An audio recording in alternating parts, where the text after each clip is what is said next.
Hello po mga kamami sa kusina, welcome back to my channel, Kistraso po. At ngayon ay magluluto po tayo ng giniling na baboy na dalawang version. Hinati ko po yung isa, yung may itlog at onion spring, ayan. At yung isa naman po may itlog at carrots po. So ayan po yung niluto kagabi pang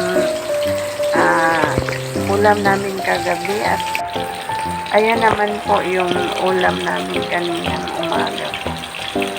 At ayan po, luto na po yung yung kagabi, at may partner po na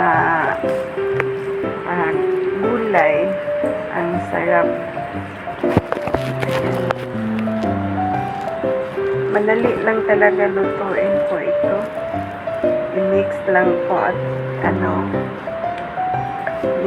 mix lang yung sangkap at lagyan ng itlog at yung onion spring. Ayan po. At yung isa naman nilagyan ko ng carrots at tsaka itlog. At yun na. Torta na. Niluto na natin. At yan.